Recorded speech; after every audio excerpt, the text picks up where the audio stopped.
మన మీరు చూసారు సమ్మక్క సారలమ్మ జాతర 100 రోజుల్లో ఎన్ని పనులు చేసినామో 2 కోట్ల మంది దర్శించుకున్నారు. ఎప్పుడైనా సమ్మక్క సారలమ్మ జాతరకు ముఖ్యమంత్రి అయినాక ఆ పెద్ద మనిషి వచ్చిండా ఒకసారి ఆలోచన చేయరు. ఇంటికి పోయి మా సురేఖమ్మ మా సీతక్క పోయి ఆహ్వాన పత్రిక ఇచ్చింది. సరే ఆయన రాలేదు అనుకుందాం, కనీసం ఆ పిల్లలకని ఏమైందే సోమరిపోతులా దున్నపోతులా సమ్మక్క సారలమ్మను దర్శించుకోవడానికి నామోషా చెట్టంతా పెరిగిండు అల్లుడు సమ్మక్క సారలమ్మ దర్శనానికి రావచ్చు కదా, గాలికి తిరుగుతాడు ఊరు మీద పడి అచ్చోసిన ఆంబోతులాక కేటీఆర్ సమ్మక్క సారలమ్మ దర్శనానికి వచ్చిండా అంటే వేములవాడ రాజన్న అయినా సరే సమ్మక్క సారలమ్మ అయినా సరే ఇవన్నీ పేదోళ్ళ దేవుళ్ళని దర్శనం చేసుకుంటే అదో నామోషి అనుకొని మన దగ్గరకు వస్తలేడు. అందుకే ఇవాళ పేదలు గొలుచుకునే దేవుళ్ళు ఏవైతున్నాయో పేదల కోసం ఈ దేవుళ్ళని అభివృద్ధి చేసే బాధ్యత మన ప్రభుత్వం తీసుకుంటుంది. ఎవరు ఎన్ని శాపనార్థాలు పెట్టినా పిల్లి శాపనార్థాలకు ఉట్టి తెగిపడదు. ఉట్టి మీద పాలుంటే పిల్లి కింద కూర్చొని శాపనార్థాలు పెడతాంటే ఆ ఉట్టి తెగిపడిపోను ఆ కుండ వలిగిపోను అని. అట్లనే ఇవాళ బీఆర్ఎస్ వాళ్ళు పిల్లి శాపనార్థాలు పెడుతురు ఈ ప్రభుత్వం పడిపోతుంది రేవంత్ రెడ్డి అయిపోతాడని. ఎక్కడికి పోని 8 ఏళ్ళు ఉంటుంది మా ప్రభుత్వం.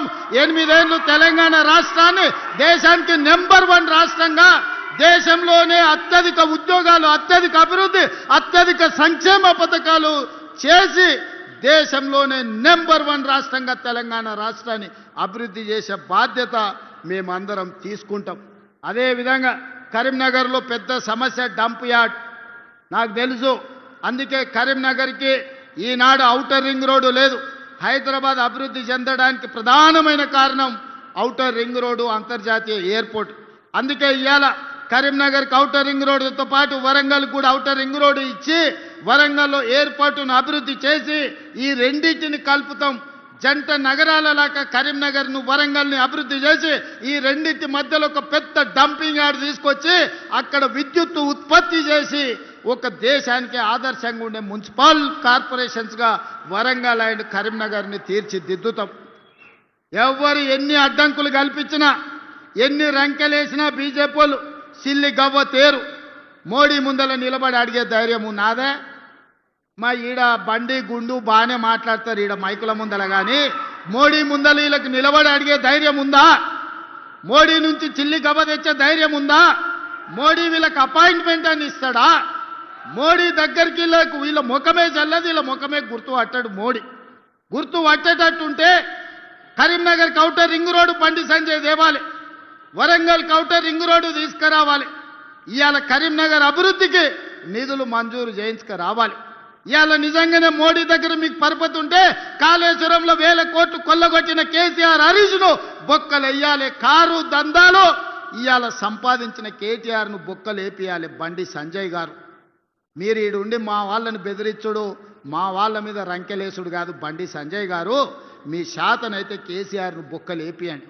మీకు వాళ్లకు గూడు పుటాని లేదు, చీకట్ల ఒప్పందం లేదు అంటే కేసీఆర్ హరీష్ను కేటీఆర్ను సిబిఐతో నీ బొక్క లేపించినాక నువ్వు మాట్లాడాలి బండి సంజయ్ గారు. మీరు కార్యకర్త నుంచి వచ్చి ఎదిగిరు బాగానే ఉంది, మీరు కౌన్సిలర్ ఉన్నోళ్ళు ఎంపీ అయిన బాగానే ఉంది, ఎంపీ అయిన వాళ్ళు కేంద్ర మంత్రి అయిన బాగానే ఉంది, మీ పరిస్థితి బాగానే ఉంది, కిషన్ రెడ్డిది బాగానే ఉంది. మరి కరీంనగర్ మున్సిపాలిటీ పరిస్థితి ఏముందని నేను అడుగుతున్నా. ఏం తెచ్చినవో ఏమి ఇచ్చినవో చెప్పు.